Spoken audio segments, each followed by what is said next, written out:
So, ladies and gentlemen,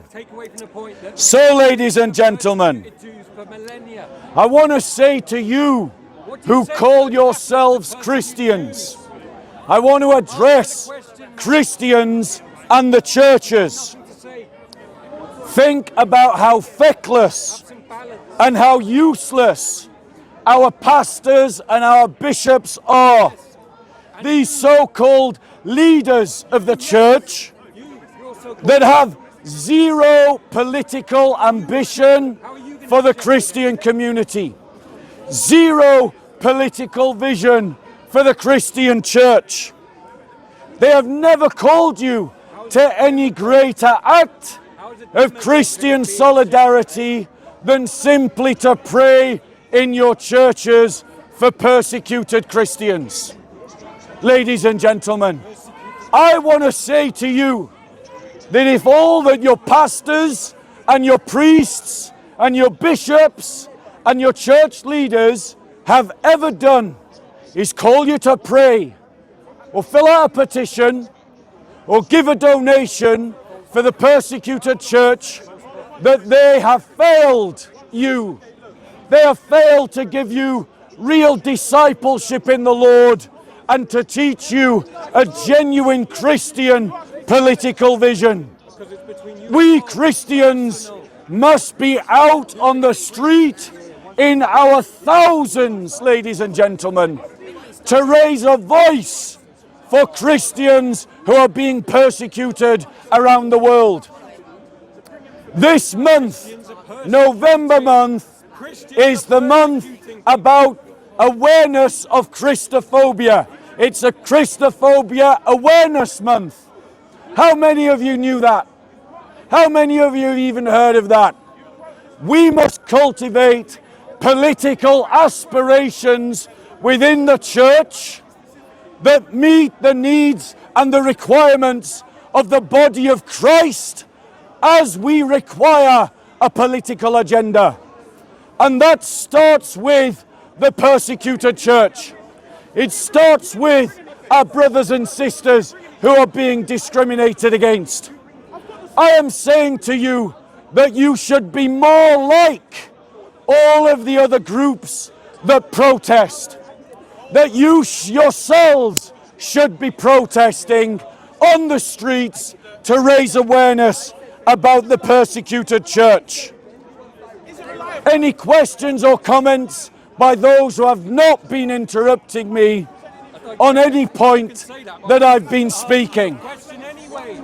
Doesn't matter what you say, does it? Going once. Have burnt people at the stake, other Christians at the stake. I'm only taking questions or comments from those who don't interrupt. You can answer, but you can't answer my Going twice. Naughty boy. No, I'm not. Who the fuck do you think you are, mate? You answer my question. So, ladies and gentlemen, You've got nothing to say, you're just speaking. Christian leaders must engage with the political needs of the Christian church. Nothing new. I want to ask you a question. Put your hand up if you are a Christian. A Catholic. All of you who put your hand up, you have political needs. You have political concerns as Christians. Your values translate into a political agenda. Your doctrines translate into a political agenda. And therefore, ladies and gentlemen, our leaders, to be true leaders of the church, should be guiding us and inspiring us to engage as Christians in politics in a way to make our values and doctrines political realities. If they are not doing this, they are failing as political leaders, ladies and gentlemen. Now notice, ladies and gentlemen, how the Muslims behave. Luca is a Muslim. No, I'm not. And look how he behaves. Have you abandoned Islam? Have you abandoned hatred? Islam? Have you abandoned hatred? Say Muhammad's not a true prophet. Have you abandoned hatred of Muslims? So there you go. He won't deny that he's a Muslim. He won't deny Muhammad is a prophet. That's what you have And here he is trying to suppress Christians. Ladies and gentlemen, he demonstrates exactly why, as Christians, we should have our own Christian political agenda.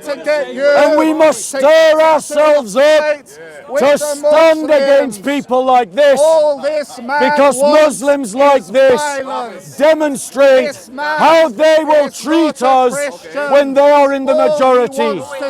There you go, another Muslim doing it. You're seeing it in real time, ladies and gentlemen. Exactly what Christ preached against. Can you hold this a moment? Christ preached non-violence. Christ preached Christians. peace. Idiots like you do not speak out for Christians. Preached love, but this man only preaches the gospel of hate. That is what he comes to Speaker's Corner to preach. That is what he comes here to promote. And thank God that he has no following. Thank God that he's a lone voice. So, ladies and gentlemen, so, ladies and gentlemen, you see their behavior. And why do they do this? Because as Christians, we do not stand against them. They feel emboldened because we do not stand against them. You're seeing, ladies and gentlemen, how every Christian will be treated when Muslims are a majority. We do not have to go down this road. We can deal with these Islamist dogs. We can stand up to these Islamist pigs. Mr. Jellybean only became a Muslim because he was promised a wife. Is he married yet? No. He became a Muslim because he wanted to own a slave. And he believes that Islam permits him to own a slave. We have him on camera saying these very things. We have him on camera saying that he wanted to own sex slaves. Ladies and gentlemen, this is the man that's heckling me. A man, ladies and gentlemen, who became a Muslim because he was promised fame. Say Muhammad's not the prophet of Allah. Why should I say what you want me to say? There you go. He won't deny it. How many times have we filmed Muslims say, I'm not a Muslim? And how many times have we caught them out by asking them to say Muhammad is not the prophet of Allah? Here's just another example. You're definitely not a prophet. Here's just another example. You're not a proper. So, ladies and gentlemen. You're not a proper Christian. If you So, ladies and you would gentlemen. have cared about the Christians losing their lives in Gaza. Christians. You don't give a shit. Christians. Christians are weak and divided, ladies and gentlemen, because our church leaders have never organized us to stand up for one another. Thank God no one listens. But if our church leaders would improve their leadership, become better leaders, they would organize the church to stand up for persecuted Christians, and by doing so, ladies and gentlemen, we Christians would find greater unity and greater strength, because the causes that unite us are greater than the doctrines that one second, bro, just so it looks like a Muslim's harassing. He's an atheist. But what we've got is a Muslim aggression against atheists in the park. Muslims have been aggressive to Christians, Muslims are being aggressive to atheists. You're seeing it all on film, week after week after week, ladies and gentlemen.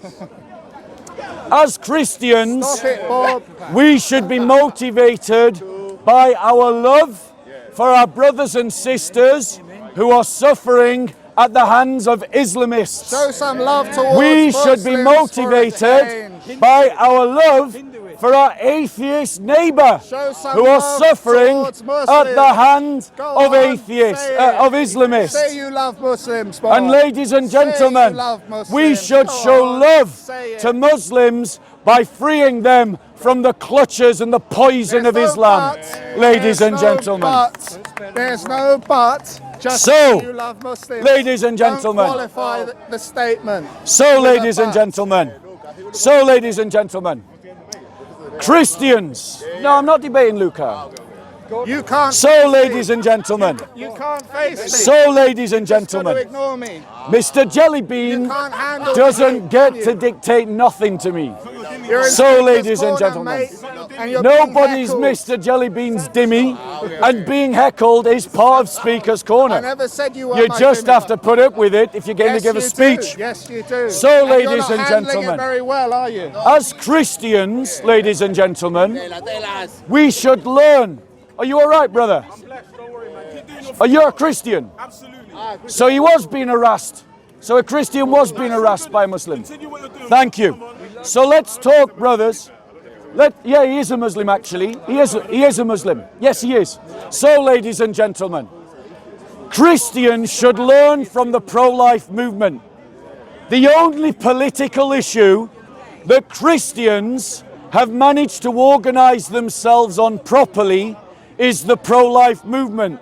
It's a diverse, energetic, youthful, political movement that employs all tactics and all strategies of politics. And as Christians, we should employ, ladies and gentlemen, those tactics of the pro-life movement for the persecuted church. We should learn from the pro-life movement, ladies and gentlemen, because the pro-life movement is having success in America. Roe v. Wade has been overturned in the USA, across the federal government and all of the states of the United States. And in some states of America, abortion has been banned completely. So clearly, this is a movement that is having success. So we should learn from what it is doing and apply it to other political topics. However, the pro-life movement itself needs to learn and improve. I'll give you an example. When I was walking past the pro-life march, when I was in the pro-life march in London, that I invite you all to join, that pro-life march marched past a protest of Armenian Christians protesting against what was the ethnic cleansing of Armenian Christians in Artsakh. 120,000 Christians who were being driven from their homes by Islamist armies. But the pro-life march was not educated on any political issue beyond its own. And so as they marched past this Armenian protest against ethnic cleansing of Christians, ladies and gentlemen, they didn't cheer them or support them, but met them with baffled silence. And I cheered them, and I supported them, and everyone looked at me like I was weird. Because, ladies and gentlemen, Christians haven't joined up the dots. When we join up the dots, we recognize that our values and doctrines as Christians give us a political agenda. They give us a political manifesto. They give us articles and themes to campaign around, to organize around, to mobilize around, to train around. and to resist around. The pro-life movement at the pro-life march has refused every year to allow the Christian People's Alliance to stand and to have a table at its pro-life fair. The Christian People's Alliance are the only pro-life political party in the UK, ladies and gentlemen. And therefore, how does it make sense to ban the one pro-life political party from your pro-life movement? The fact of the matter is, ladies and gentlemen, is that we Christians are politically immature. And it is only since the 1990s that the question about whether our politics should be influenced by our faith has become a settled question in the affirmative. But now the question is, because we all agree that our faith should affect our politics, what does the Christian political agenda look like? What is the political manifesto of the Christians? And that is the next debate and the discussion to be had in the church. Any questions or comments by those who've not been interrupting me on anything that I mentioned so far? Boris Johnson converted to Catholicism to marry Carrie Antoinette. What do you say about that? Going once. He was the first non-Anglican Prime Minister we ever had, was Boris Johnson. Going twice.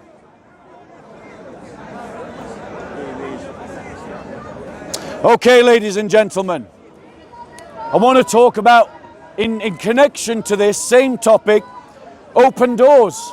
Open Doors and other organisations like Release International, Christian Solidarity Worldwide, Barnabas Fund, are all organisations doing commendable work for the persecuted church. But, ladies and gentlemen, they are only a first aider. They're the equivalent of a first aider to the church. They are not, ladies and gentlemen, a proper or appropriate or strong response to what is happening to Christians in the persecuted world. I was at a talk given today by a speaker from Open Doors, and all he ended up saying was, pray for the persecuted church. I want to tell you as Christians that prayer is not the answer that the persecuted church needs. It is part of the answer. But prayer alone has never helped the persecuted church, like it has never helped a homeless person be fed or to receive warmth. James speaks against it. He says that simply blessing your brother in prayer is not enough, that you must show your love by your actions, and the Christian concept of love includes meeting the needs of your brothers and sisters. And so I say to all of those commendable, noble organizations that you must move beyond simply asking the church to help you in your first aid work and inspire them to have a political agenda that goes above prayer, that goes above giving Bibles, that goes above giving trauma sessions to persecuted Christians. And you should seek through all your political might to establish independent Christian states in areas of the world where Christians are being persecuted, like in Iraq, Syria, Kurdistan, like in Lebanon, like as already has been achieved in South Sudan. We should work for the division of Nigeria into a Christian South and a Muslim North. We should work for an autonomous Kerala in India. We should work for the toppling of the communist government of North Korea. We should work for the toppling of the Ayatollahs in Iran. We should work for the toppling of the Salafist government in Saudi Arabia. We Christians must have a political ambition that is greater than just prayer. Any questions or comments from those who have not heckled or interrupted? I'm the only one left now, so. Going once, going twice, going 3 times. Gone. The only audience you've got are people who've been interrupted, so. He showed manners. He showed manners. He showed manners. Only you two acted like knobheads. I'm very. You willing to say Muhammad's not a prophet of Allah? I think there's some very questionable things in the narrations of the life of Muhammad. Yes. Yeah, but that's not my question. I said, asked are what's you not a willing to prophet. say, is Muhammad not a prophet of Allah? What do you mean by prophet? Okay, I'm going to continue with my speech. Please, it's an honest question. I'll address it later. I'll address it later. So I'm going to finish. This is my last point. Address it now. This is my last point, ladies and gentlemen. The Pope is the Antichrist. Through standing up for and uniting different Christian causes and agendas, ladies and gentlemen, through standing up for and uniting. Oh wait, he hasn't done the battery. Sorry, bro. My apologies. That would be an ecumenical matter. Okay. If our Christian churches across all denominations united the different Christian causes and values that they stand for, like standing up for the poor and the socially outcast, like standing up, ladies and gentlemen, for the unborn, like standing up for Christians who are being persecuted and discriminated, and many other Christian issues besides. If our leaders united the church around these Christian causes, it would begin to draw the body of Christ together. It not based on what our doctrinal agreement, but based upon what we all agree about.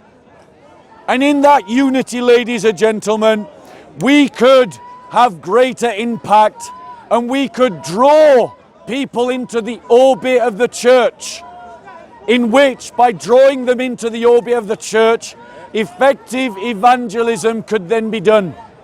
We need to create a Christian political culture that other people can attach themselves to. And I'll tell you who will attach themselves to it. The general political right will be drawn to the church. The fruit and the harvest is ripe on the political right, and that is where we should be angling our evangelism to. And the way that we do that, ladies and gentlemen, the way that we do that, ladies and gentlemen, is by uniting on our political agenda.